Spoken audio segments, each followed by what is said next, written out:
Graça e paz. Hoje estamos no sexto domingo após Pentecostes. Nós agradecemos à Igreja Presbiteriana Unida de Brasília pelo convite. Meu nome é Wilson Lourdes Torres, sou pastor do Presbitério de Vitória e atuo na região da Serra, junto às igrejas presbiterianas de Laranjeiras e de Jardim Tropical. Atualmente nos encontramos como membro do Conselho Coordenador da Igreja Presbiteriana Unida do Brasil. A nossa proposta de proclamação nesta noite é a partir do Evangelho de São Lucas, capítulo 10, versos 38 a 42, que diz: Jesus e os seus discípulos continuaram a sua viagem e chegaram a um povoado. Ali, uma mulher chamada Marta o recebeu na casa dela. Maria, a sua irmã, sentou-se aos pés do Senhor e ficou ouvindo o que ele ensinava. Marta estava ocupada com todo o trabalho da casa. Então chegou perto de Jesus e perguntou: O Senhor não se importa que a minha irmã me deixe sozinha com todo este trabalho? Mande que ela venha me ajudar. Aí o Senhor respondeu: Marta, Marta, você está agitada e preocupada com muitas coisas, mas apenas uma é necessária. Maria escolheu a melhor de todas, e esta ninguém vai tomar dela. Glória, glória, aleluia. Glória, glória, aleluia. Glória, glória, aleluia. Vencendo, vem Jesus. Amém? Que a vitória de Jesus ilumine na nossa trajetória, a partir da trajetória do próprio Cristo que segue para Jerusalém. Amém. Nós hoje vamos partir de um comentário de um monge italiano, Enzo Bianchi. Ele fez um lindo comentário a respeito de São Lucas, nesse terceiro evangelho que acabamos de ler, no capítulo 10, e a gente lembra que Jesus havia, no domingo passado, a gente refletiu acerca desse comentário onde Jesus conversa com um jovem a respeito da vida eterna e sinaliza que aquele que quer seguir Jesus deve fazê-lo a partir da ótica do amor. Quem ame a Deus, que o ame de todo o coração, com toda a sua força, com todo o seu entendimento, e também ame ao seu próximo, a natureza, o mundo, que é obra de Deus, como também gosta de ser amado. E o discípulo vai aprendendo assim que o caminho de Jesus é um caminho de amor. Mas Jesus segue para Jerusalém. É um ato político, é um ato religioso. Jesus vai manifestar ao Império Romano e aos seus representantes que estão na cidade de Jerusalém, uma cidade colocada sobre o alto de um monte Sião, e de lá à tarde o brilho do sol faz com que ela fique dourada, uma cidade dourada, resplandecente, colocada para iluminar, para ser vista, não escondida. Assim também deve ser a vida do discípulo, uma vida que se manifesta, que brilha, que demonstra ao mundo a sua presença e existência. Triste é se a luz virar trevas, se em vez de uma cidade que manifesta a presença e o senhorio de Deus, vier a manifestar a presença e o senhorio de um império que domina, que mata, que exclui, escraviza. O grande desafio, então, de quem exerce a espiritualidade em Deus, Deus Javé, que trouxe o seu povo lá do Egito, lá da terra onde ele estava oprimido esquecido, escravizado, para uma terra onde ele encontraria mel e leite, liberdade, dignidade. Assim também esse mesmo Deus em Cristo Jesus mostra a sua luz, luz que insiste em brilhar, brilhar inclusive mais do que o sol quando bate na cidade e nas muralhas de Jerusalém e suas grandes edificações, e tem um tom dourado, dando a ideia de uma cidade-luz. Que luz queremos refletir neste mundo? Lucas, então, ele reflete a partir da vida dele eclesiástica. A vida eclesial é manifesta muito bem em Lucas quando ele vai narrar lá em Atos dos Apóstolos, e ele então vai mostrar toda a obra e vai mostrar que algumas dificuldades aconteciam na obra de Deus junto à humanidade. Uma delas eram as tensões entre os diversos tipos de serviços e modos de viver a vida cristã. Lembremos-nos quando Lucas fala do conflito do serviço à mesa e, ao mesmo tempo, o serviço da palavra, que é resolvido quando eles fazem uma divisão de serviços. Aos apóstolos, então, vai competir anunciar o evangelho, enquanto aos outros 7 fiéis, o serviço à mesa. Isso está em Atos, capítulo 6, versos de 1 a 6.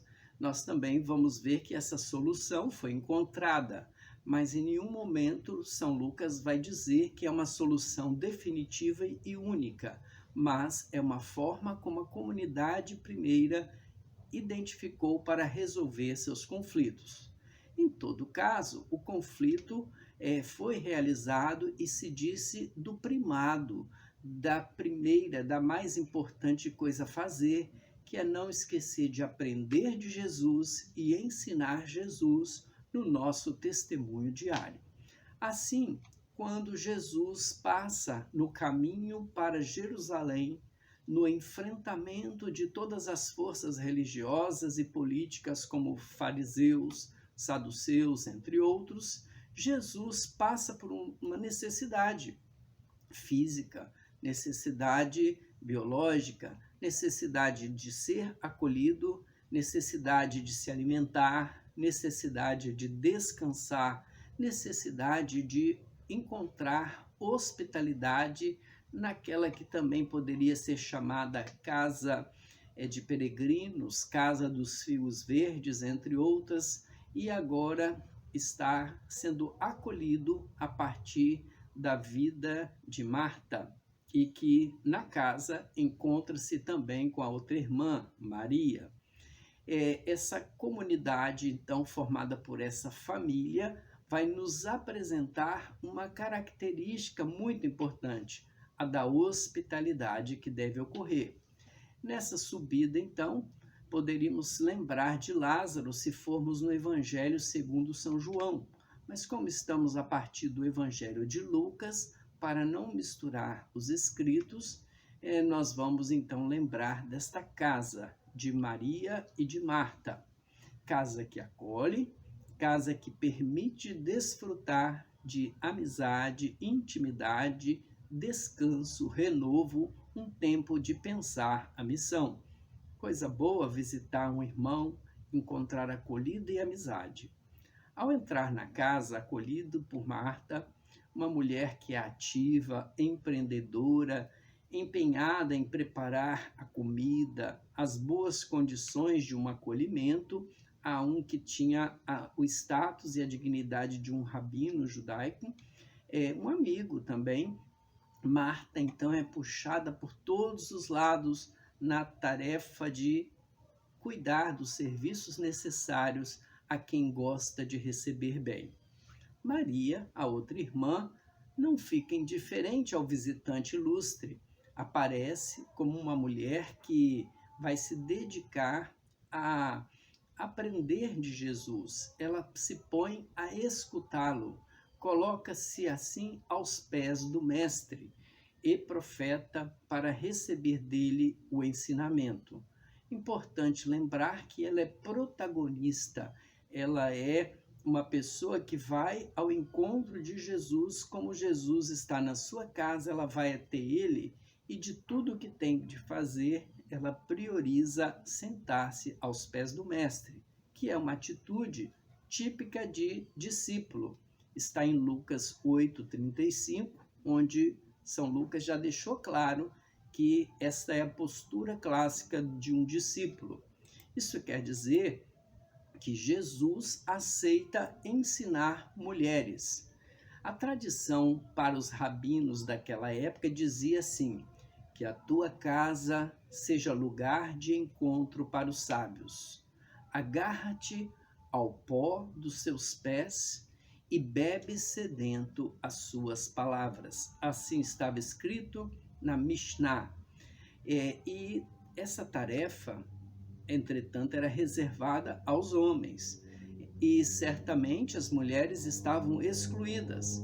Por quê? Isso não era usual e ainda orientava que era um escândalo. Na Mishnah também estava escrito assim: quem ensina a Torá, né, o livro da lei, o Pentateuco, a uma filha, é como se estivesse ensinando coisa suja. Isso está escrito em Sotá 3, verso 4.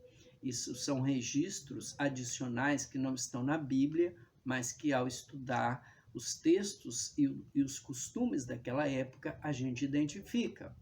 Maria, mesmo sabendo dessa cultura que excluía a mulher, mesmo sabendo que os rabinos não estavam a ensinar mulheres, mas sim a homens, ela tem um gesto corajoso, um gesto audacioso, um gesto que mostra que essa subjetividade dela, alimentada numa espiritualidade, num Deus presente que chega e é oportuno neste tempo, ela aproveita o Kairos, que é o tempo oportuno de Deus, e com uma profunda consciência, ela se faz discípula. Ela está certa de que o Rabi Jesus não a rejeitará. Ela está certa que ela vai conseguir exercer o seu ministério e que Jesus não vai deixar de ensinar a uma mulher, nem como não deixou de ensinar aos homens, porque pecadores, tanto um quanto outros, eram. E assim Jesus aceita ela junto aos discípulos homens.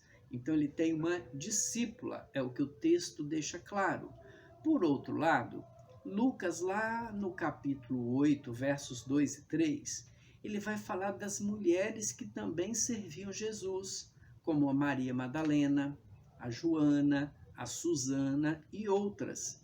Isso quer dizer que na comunidade primitiva, embora se falasse usualmente nos 12, que é um número simbólico para os discípulos, vai também lembrar a gente, através de São Lucas, que a comunidade primitiva tinha discípulas. Sim, e essas discípulas, como Maria Madalena, Joana, Susana e outras, agora a gente vê também a Marta e a Maria servindo ao Senhor.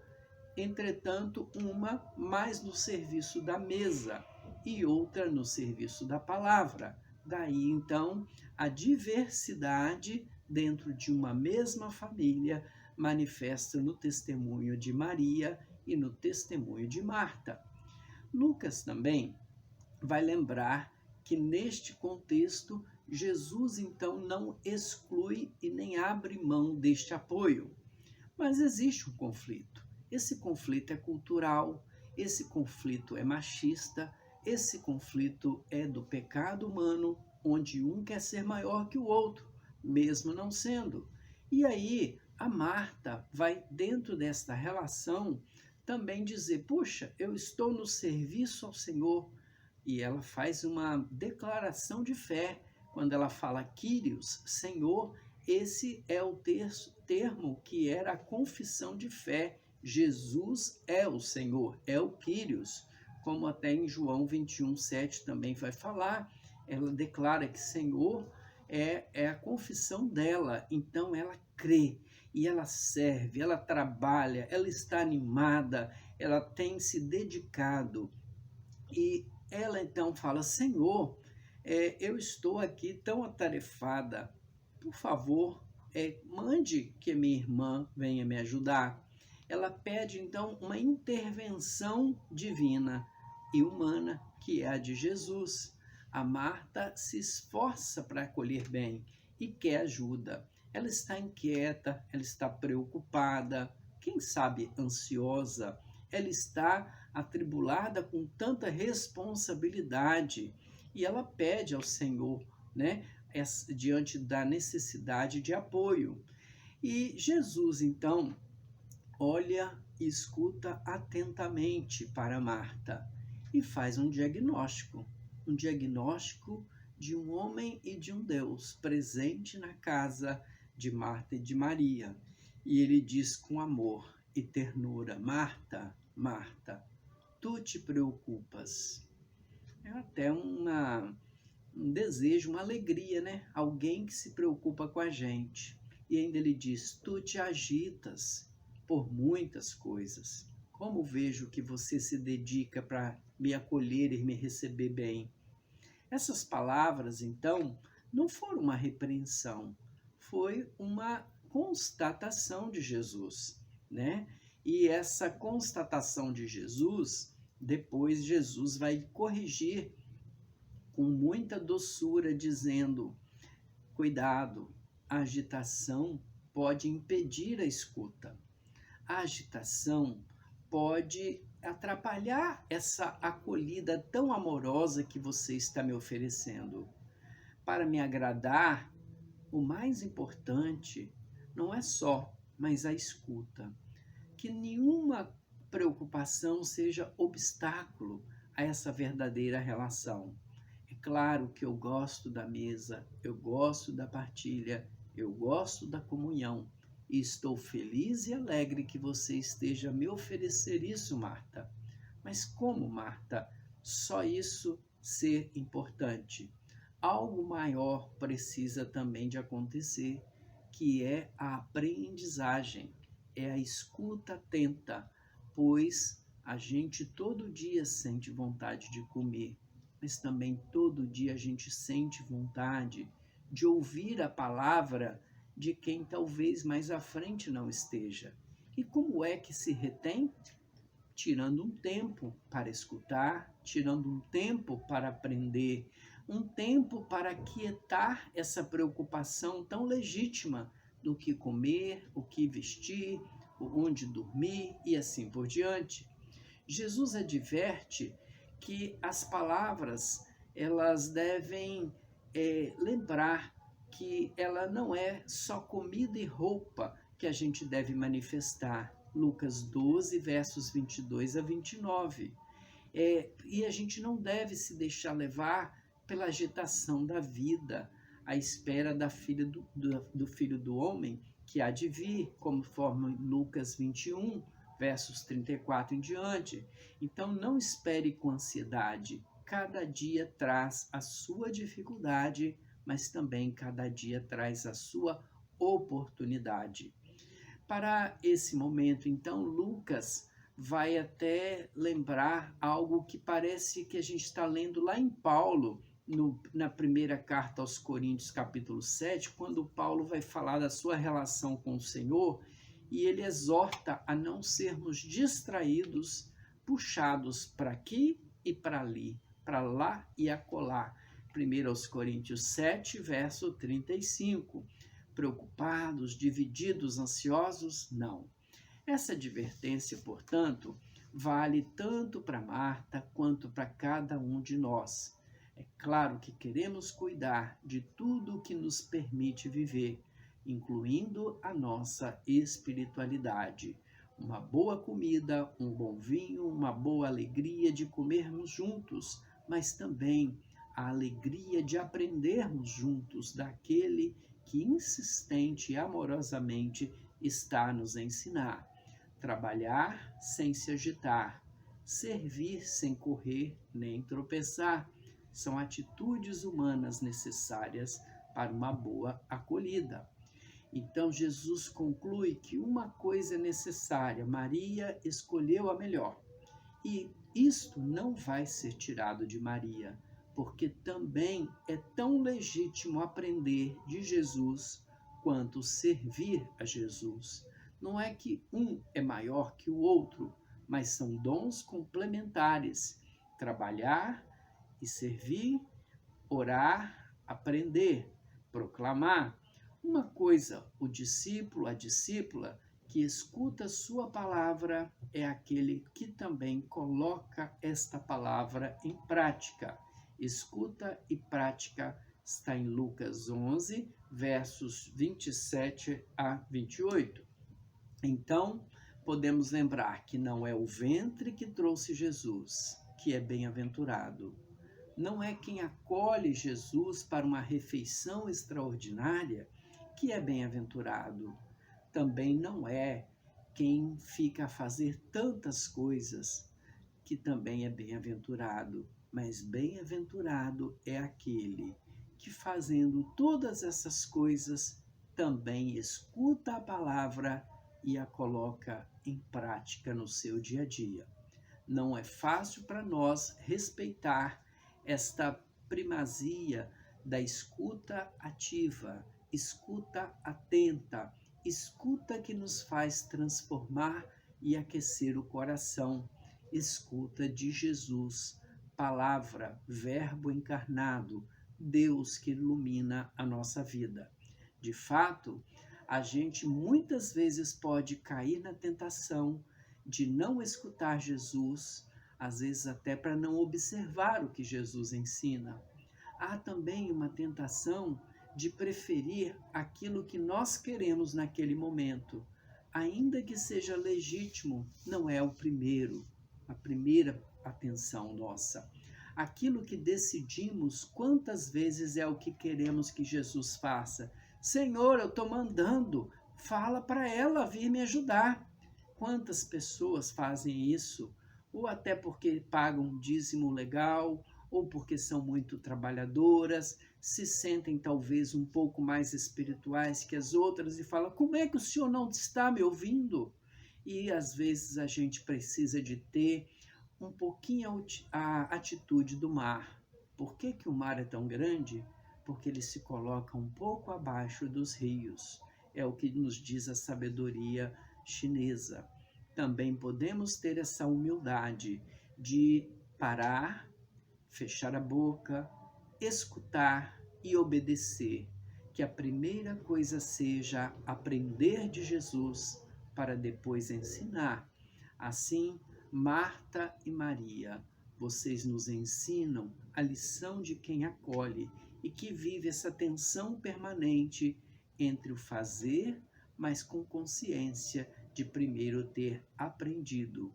E quando a gente tropeça, arrependido, sacode a poeira, põe a vergonha de lado, reassume a posição e segue o que Jesus manda e assim obedientes ao Senhor avançar. Não nos esqueçamos, a grande novidade dessa vida é estar como uma família que acolhe a Deus. Um Deus que saiu do distante céu e que veio à terra. Um Deus que saiu da distante Nazaré e que vem a Jerusalém. Mas no caminho ele passa por muitos lugares.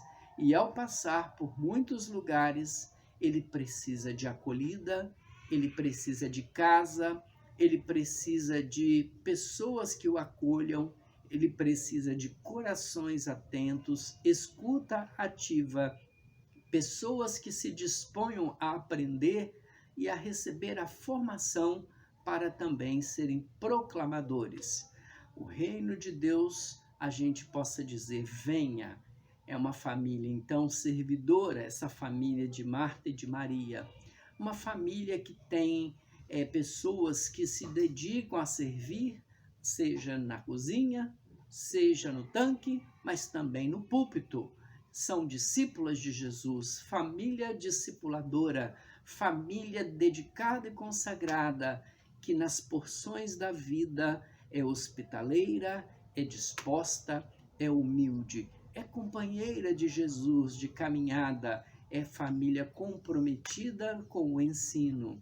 É uma família unida aos propósitos de Deus. Maria escuta a boa porção que nunca lhe será tirada. Maria é o exemplo dentro da sua casa de que é uma família que escuta. E Marta é um exemplo dentro da sua casa de uma família servidora. Duas necessidades, como o Salmo 16 vai realçar lá no verso 5. As mulheres não são então apenas chamadas a escutarem, elas também são chamadas a ensinarem. Elas podem sim usar e devem usar o púlpito, o direito de fala, a exposição de seus pensamentos e ideias. São vidas onde são templos do Espírito Santo, onde Deus habita. Assim, podemos dizer que sejamos, pois, como cidade que acolhe o Senhor, sejamos, pois, como família que ama receber o Senhor, sejamos de Deus morada, que cada vida, em gestos e palavras, e não haja discriminação de gênero, de sexo, nem de cor, nem de religião, nem outra qualquer, pois o Senhor rompeu com a exclusão, rompeu com a secundação da mulher, com uma cultura de submissão e ensinou que todos devemos obedecer a Deus, homens e mulheres, para prosseguir no projeto que liberta-nos todos, o projeto que Cristo nos ensinou a orar. Venha o teu reino. Assim, a figura do discípulo é a figura do bom samaritano que sai da sua trajetória para servir, acolher, salvar, cuidar, se doar. É também a atitude de Marta no serviço, é também a atitude de Maria na aprendizagem. Você, Igreja Presbiteriana Unida de Brasília, possa continuar como igreja atuante, protagonista dentro do reino de Deus, com a missão de aprender, ensinar e também na diaconia, servir e também orar. Que Deus abençoe em todo o tempo. E eu encerro aqui com os irmãos e irmãs uma música chamada Diaconia, lembrando os seus 2 primeiros versos. Aprendamos de Maria a ouvir com devoção, ter de Marta energia, pressa e dedicação. Acontece diaconia na oração e com ação. Ser uma Marta Maria, que bonita vocação. Vamos juntos trabalhar na seara do Senhor, pois o povo está a vagar, qual ovelha sem pastor. Libertados pela graça, nos dispomos a servir, sirvamos com alegria, exaltando o Deus do amor. Amém. Recebam a bênção. Que Deus te abençoe e derrame sobre ti, cada instante, as bênçãos do deserto, a serenidade, o frescor da água, os horizontes vastos, o céu aberto, as estrelas para iluminar teus caminhos nas trevas. Que a terra que pisas faça teus pés dançarem e fortaleça teus braços, que ela encha os teus ouvidos de música e que teu nariz aspire suaves aromas. Que o céu sobre tua cabeça encham tua alma de ternura e teus olhos de luz, e que os céus façam nascer alegria em teu coração e música nos teus lábios.